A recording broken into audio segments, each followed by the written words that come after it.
Hi Vikings, I'm your mass reader today. The book I'll be reading from today is called The Body in the Woods by April Henry. Chapter 1, Blood. For Alexis Frost, Nick Walker, and Ruby McClure, it all started with a phone call and 2 texts. It ended with fear and courage, love and loathing, screaming and blood. Lots of blood. When the classroom phone rang in American history, Alexis Frost straightened up and blinked, trying to will herself awake as the teacher answered it.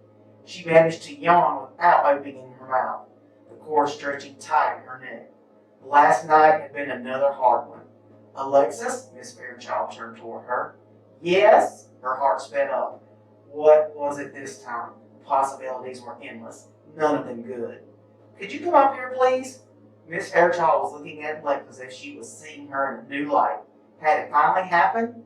Then the thing she feared and longed for? Had something happened to her mother? Nick Walker's thumbs were poised over the virtual keyboard of the phone he held in his lap. He was pretending to listen to Dr. Deal, his English teacher, while he was really texting Sasha Magnan, trying his angle in that to persuade her to study with him tonight, which he hoped would mean lots of copying on his part and lots of kissing on both their parts. The phone vibrating in his hand. Mr. Deal was busy writing on the board, so Nick lifted it a little closer to his face.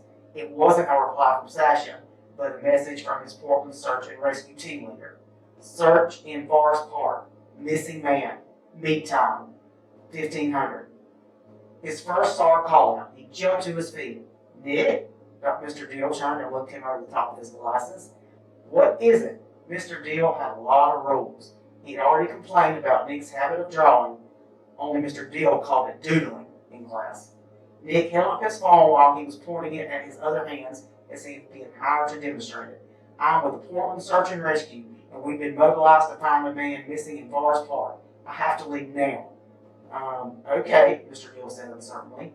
Someone in Wilson's Heights administration had to sign off on Nick being allowed to join searches during the school day. But maybe the information hadn't filtered down to the teachers. No matter, Nick was already out the door. He just hoped someone for class would tell Sasha. The text would do it justice. Nick's Walker called out on a life-saving mission. Ruby McClure felt her phone buzz in her jeans pocket. She waited until the end of chemistry to check it. 1500 makes much more sense than 3 p.m. Ruby referred military time. No questions about whether 9 meant morning or night, no having to rely on context. No one getting hung up on whether 1200 had an AM or a PM after it, which was a ridiculous idea, because AM meant ante-meridian and PM meant post-meridian. And meridian was Latin for midday, and 12 noon was midday itself. It was 13:57 now, which meant she had an hour to get home, change into hiking clothes, pick up her star backpack, and meet the rest of the team at the Portland Sheriff's Office. Piece of cake. Ruby pulled out her keys to her car as she walked to the office to sign herself out. On the way, her phone buzzed again. It was Nick asking for a ride.